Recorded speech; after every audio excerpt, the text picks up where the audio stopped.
Hello my friend, welcome, je suis Lucila Léon-Félix, coach en stratégie financière et business.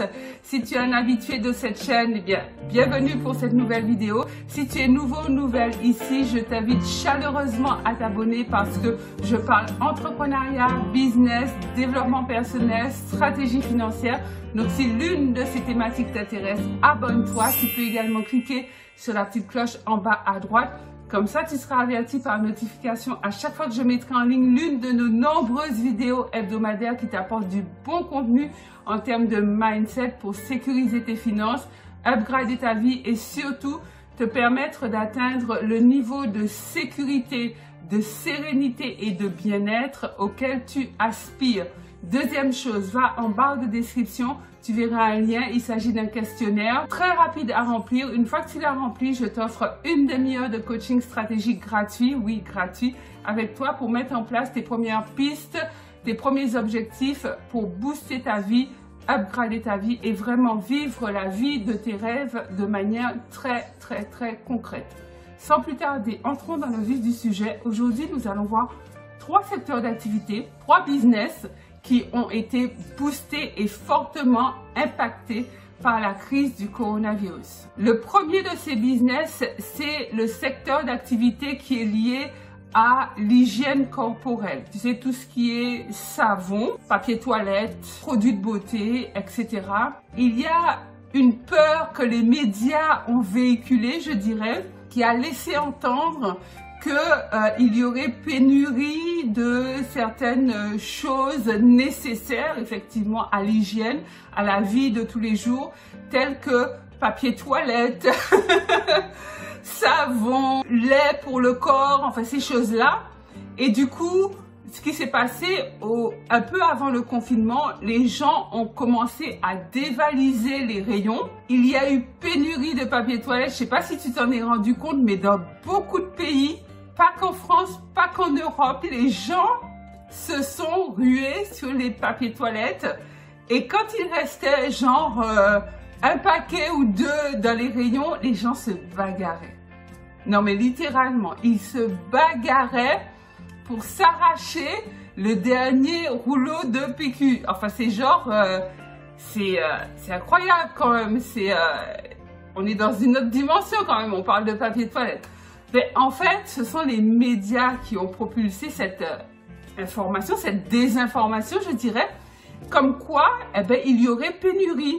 À partir du moment où on dit aux gens, où on laisse entendre qu'il y aura pénurie de quelque chose, la peur naît, mon ami. La peur naît. Ça engendre la peur parce que tu as, je dirais, 90% de la population qui vit sur la base de la peur de manquer, en fait. La peur de manquer, c'est le corrélaire de l'esprit de pauvreté. Ça ne veut pas dire que la personne est nécessairement pauvre, hein. Ça veut dire que son état d'esprit est véhiculé par la pauvreté. Et l'esprit de pauvreté engendre la peur de manquer. Et c'est pour ça que les gens en arrivaient à des extrémités telles que se battre littéralement dans un supermarché au rayon papier toilette. Donc, pour en revenir à notre sujet d'aujourd'hui, si tu es intéressé, si tu as une attirance particulière pour le domaine de l'hygiène corporelle, de la beauté, je t'invite fortement à y réfléchir parce que c'est un secteur d'activité qui a le vent en poupe. Je ne sais pas si tu connais les secrets de Loli, donc si tu ne connais pas, je t'invite à aller checker sa chaîne YouTube.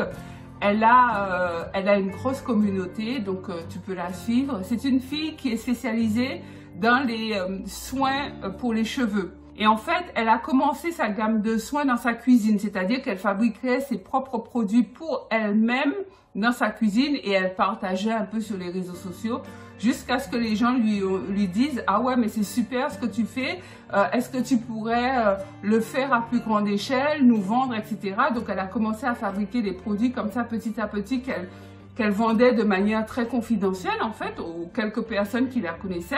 Et au jour d'aujourd'hui, des années après, elle a son atelier et elle est distribuée dans beaucoup de pays. Je crois même qu'elle est distribuée dans certains pays d'Afrique. En France, c'est clair, dans des pharmacies, puis dans d'autres endroits.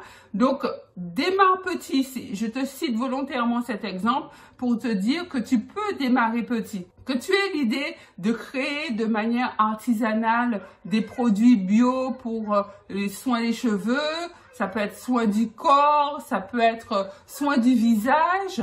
Tu peux démarrer petit, tu peux démarrer dans ta cuisine, élaborer tes produits, les faire tester par ton entourage, ta famille, tes enfants si tu en as, et commencer petit à petit à chercher les bons partenaires pour pouvoir te lancer.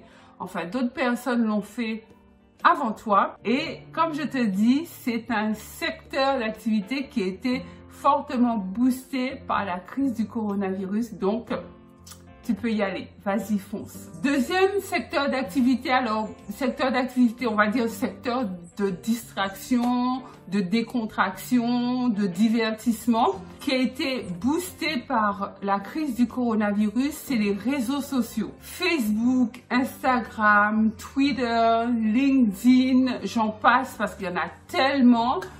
Mais il y a TikTok, enfin il y en a beaucoup. Tous ces réseaux sociaux ont vu leur taux de visibilité augmenter de 40% pendant la durée du confinement. Et à mon avis, c'est pas prêt de baisser parce qu'on est toujours dans la crise. Tout le monde n'a pas repris le chemin du bureau.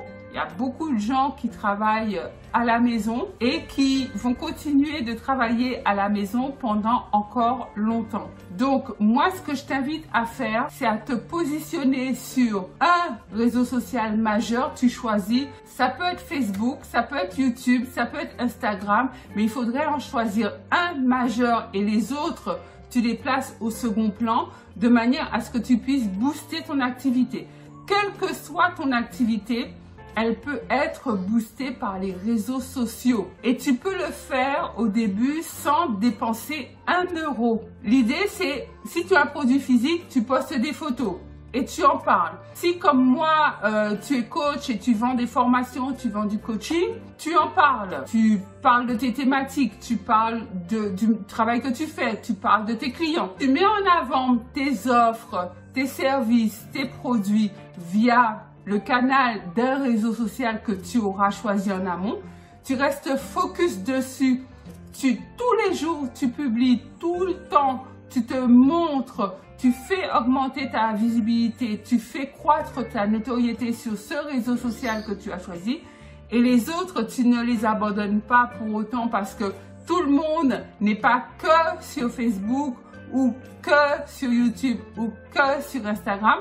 Donc les autres, tu publies de temps à autre, de manière régulière quand même, mais de temps à autre, parce que il y a des recoupements qui se font et il y a des interactions que toi-même tu peux générer à partir de ton réseau social principal vers les autres réseaux sociaux.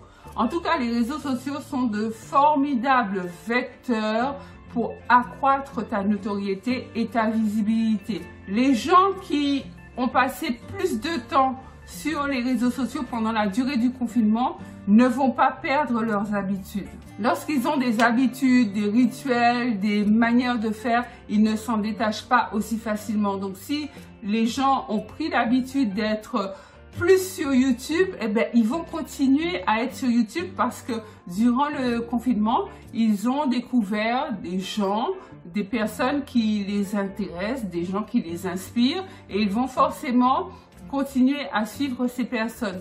D'ailleurs, moi, ma chaîne YouTube, Lucia Léon Félix Coaching, est née pendant le confinement. Il y a des gens qui m'ont découverte pendant le confinement. Il y a des gens qui me connaissaient déjà et il y a d'autres personnes qui ne me connaissaient pas et qui m'ont découverte durant le confinement. Et ce n'est que le début puisque du coup, tu vois bien que la chaîne, c'est un bébé en fait. Donc voilà, je t'incite à en faire de même et à garder cette habitude surtout de régularité et de constance parce que ce n'est que ça qui paiera. Les réseaux sociaux, le leitmotiv, c'est régularité et constance. Troisième secteur d'activité qui a été boosté par la crise du coronavirus, c'est la vente de produits en ligne. Les e-commerce, les boutiques en ligne ont été fortement boostés, fortement impactés et ont vu leur chiffre d'affaires augmenter grâce, entre guillemets, à cette crise. Parce que forcément, les magasins étaient fermés, les gens ne pouvaient plus se déplacer, donc ils chopaient en ligne en fait. Donc l'idée, c'est que toi, tu puisses te servir de cette vague pour toi aussi te lancer dans le business du commerce en ligne. Jeff Bezos, je ne sais pas si tu le connais, en tout cas, si tu ne connais pas son nom, tu connais son entreprise, c'est le PDG de Amazon, a dit que dans les prochains mois, il va recruter 100 000 personnes. Je ne sais pas si tu te rends compte, il va recruter 100 000 personnes. S'il recrute autant de monde, ça veut dire que les affaires vont bien. Et pourquoi ces affaires vont bien? Parce que Amazon est positionné sur la vente en ligne. Donc c'est vraiment la brèche dans laquelle il faut s'engouffrer. Créer des produits en ligne, des services, des offres, des articles que tu peux vendre par Internet. Ça, c'est la clé. D'ailleurs, il y a un système qu'Amazon met en place pour pouvoir servir de plateforme aux e-commerçants, aux entrepreneurs qui veulent vendre en ligne. Donc, tu peux te renseigner, chercher à en savoir plus et lancer ton produit. Donc, soit un produit physique que tu as toi-même, que tu achètes, que tu stockes, que tu vends, ou alors du dropshipping, c'est-à-dire que c'est des produits qui sont chez le fournisseur, que tu promotionnes via un site ou via Facebook, enfin sur des moyens divers et variés. Lorsque le client commande, achète, il achète chez toi et toi tu le fais livrer depuis le fournisseur. Donc voilà mon ami, ce sont les 3 secteurs d'activité que je voulais partager avec toi qui se sont trouvés tellement boostés par cette crise qui touche le monde entier. Une crise qui a d'abord été sanitaire, ensuite économique, financière. Eh bien, il y a toujours et il y aura toujours des entreprises qui vont tirer leur épingle du jeu d'une crise de tout temps. Donc, fais partie de ces entrepreneurs qui gagnent même en période de crise. Dis-moi en commentaire lequel de ces secteurs d'activité te plaît le plus, lequel t'attire le plus, pourquoi. Je me ferai un plaisir de te lire et de te répondre.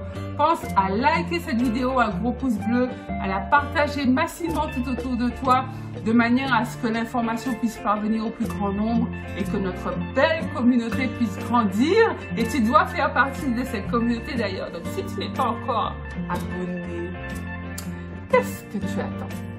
Donc c'est Lisa Léon Félix, je te dis à très vite pour une nouvelle vidéo. Bye bye.